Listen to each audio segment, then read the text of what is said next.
A lot of things can be said about Mayor Rodrigo Rodi R. Duterte, both good and bad. But one can never say that he makes promises he cannot keep. When he first ran for mayor in 1988, he ran on the platform of restoring order and stability in what was then considered as the killing fields of Asia. Just barely a decade later, Asia Week magazine included Davao in the list of top 20 most livable cities in Asia, making it the most livable city in the Philippines.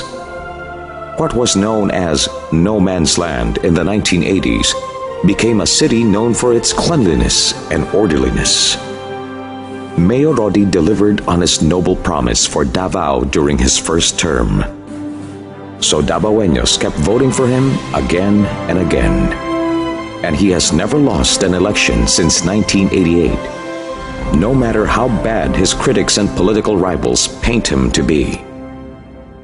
Mayor Rodi is the longest-serving city mayor of Davao. Now on his sixth term as mayor, he actually first got into politics by accident. Son of the late Governor Vicente Duterte, the last governor of the still undivided Davao province, Mayor Rodi was a reluctant politician who believed that becoming mayor, like the presidency of the republic, has a lot to do with destiny. When the late President Ferdinand E. Marcos was ousted during the 1986 People Power Revolt, and upon the installation of the revolutionary government of President Corazon C. Aquino, then Assistant City Prosecutor Rodrigo R. Duterte was drafted and appointed OIC Vice Mayor of Davao City in 1986. And he was only considered for the post after his mother, Soledad Nanay Suling Roa Duterte, a staunch activist against martial law and a pillar in the local women's movement, refused the appointment. Mayor Rodi was prevailed upon to accept the OIC Vice Mayor appointment because he was thinking that he might be promoted to City Prosecutor after a democratically elected Vice Mayor has been chosen. That was his only goal then, to become head of the Davao City Prosecution Office. But fate intervened.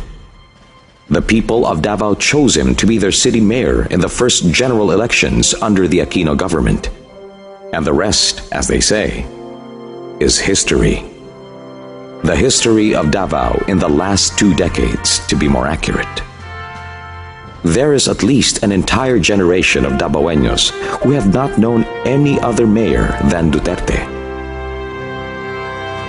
20 years, 6 3-year terms as city mayor, and 1 3-year term as representative of the 1st Congressional District of Davao City. For someone who first got into politics by default, Mayor Rodi has done more for the city than any other politician of his generation. And he has done so with a clear vision and direction, as manifested in how he anchored the milestones of his 6 terms around a particular theme. On his first term, from 1988 to 1992, restoring order and reorganizing the city government, restored law and order amidst the chaos of the city with the Disiplina and Hapsay-Dalan programs, and initiated a massive cleanup drive, reorganized the city government and built its institutional capabilities to align with the local government code, appointed deputy mayors for the different tribes, and organized the city through 11 political and administrative districts for more effective and efficient local government administration. As a result of the restoration of order, Davao City posed a positive balance of trade for the first time in years. On his second term, from 1992 to 1995, setting clear development directions and comprehensive planning, mobilization of all sectors to actively participate in the planning process, the first LGU in the country to organize the City Development Council and the Barangay Development Councils, institutionalizing people's participation in the development process, drafted the 25-year Comprehensive Development Plan of Davao City, created 2 pieces of landmark legislation, the Local Investment Incentive Code and the Children's Development Code, implemented the Barangay Integrated Management Program to stimulate grassroots development. And the city hit the 1 billion peso mark in terms of local revenues. On its third term from 1995 to 1998, going global and integrating gender and development, the city embarked on an aggressive tourism and investment promotions campaign through the Invest in Davao program, amended the city's zoning ordinance to respond to the growing needs of the city. For the first time, the No Man's Land was recognized as the Destination of the Year by the Department of Tourism, played a vital role in the formation of BIMP Iaga, recognized by Asia Week magazine as one of the top 20 most livable cities in Asia,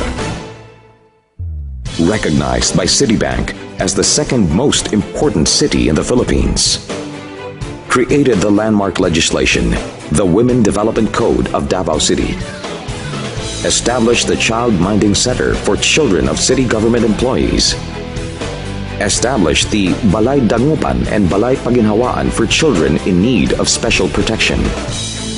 On his fourth term from 2001 to 2004, suppressing crime and taking care of the poor and the environment, established the 911 emergency response system for the city, the third of its kind in the world and the first and only one in Asia. Equipped the Davao City Police Office with brand new equipment, vehicles, patrol cars. Purchased state-of-the-art ambulances and emergency rescue units. For the first time, because of LGU support, the Davao City Police Office was recognized as the best police office in the Philippines and has consistently won this award ever since. Established the Davao City Treatment and Rehabilitation of Drug Dependents, a resort-like community for drug dependents in the city. Created the Lingap Para sa Mahirap program to subsidize healthcare needs of poor constituents. Launched the Urban Land Reform Program to assist qualified informal settlers in relocating or acquiring their own house and lot. Drafted the Local Development Plan for Children and launched the Children's Congress. Created the landmark legislation, the Comprehensive Anti-Smoking Ordinance of Davao City. Implemented the Solid Waste Management Program.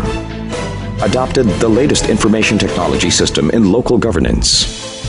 Launched the City of Character Advocacy campaign, starting with professionalizing the local government service. On his fifth term, from 2004 to 2007, investing in Davao youth and stopping violence against women and children. Launched the Recognizing Outstanding Davao Youth Project, or RODI Project. For the first time, Davao City got not just one, but two Galing Pook Awards for its gender and development program. Established the Siglakan Women's Crisis Center, a one-stop shop and halfway home for women victims of violence and their children, the first of its kind in the country. Created the Office of the Special Counsel for Violence Against Women to attend to all legal needs of women victims of violence and the prosecution of their cases. Established the Madrasa Development Program for the city's Muslim youth. Established the Davao City Chinatown and created the Davao City Chinatown Development Council.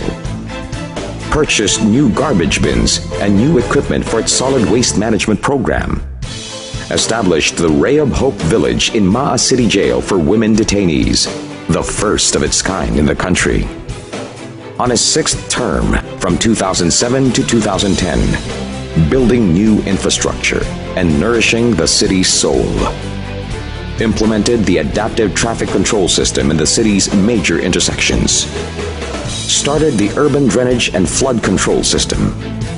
Intensified watershed rehabilitation and coastal resource management. Built more farm-to-market roads and alternative road system network. Established Damlag Home for Boys as a response to problems arising in the juvenile justice law. Developed the old PTA grounds into a new city landmark, the People's Park. Established the Museo Davaoeño.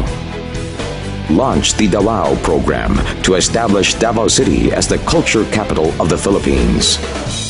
launched the Scholarship for Tertiary Education Program, or STEP, implemented the Mobile Early Childhood Care and Development Units in the barangays, a mobile preschool and daycare, launched the Magnegosyo Taday and Magnegosyo Tabay, social entrepreneurship programs to address poverty and stimulate the grassroots economy.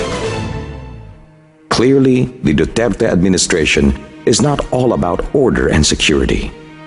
It is not just an end in itself, but a means to a greater goal: restoring order and securing the law-abiding citizens and visitors of Davao were the prerequisites for the city's growth and development. When the people are safe and secure, they are able to realize their potentials and fulfill their promise. More than being the Punisher, as Time magazine called Mayor Rodi, he is also the generous provider who mobilizes Davao's resources to take care of the poor, the sick, and the hungry. Whether they are residents of the city or not, whether they voted for him or campaigned against him, he is the just leader who fights for the defenseless, the helpless, and the hopeless. He encourages open dialogue among his multicultural constituents and promotes diversity. He values honesty and truth and protects every person's right to express his or her opinion, even if it disagrees with his own.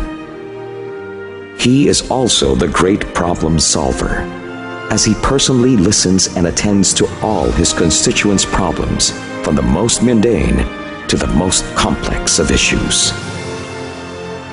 The people of Davao are spoiled that way. They really believe that everything can be given by Mayor Rodi, and all their problems will be solved by him instantly, which would sometimes make the mayor sigh and say, "I am not God. I cannot do everything." Indeed, Mayor Rodi Duterte is not God.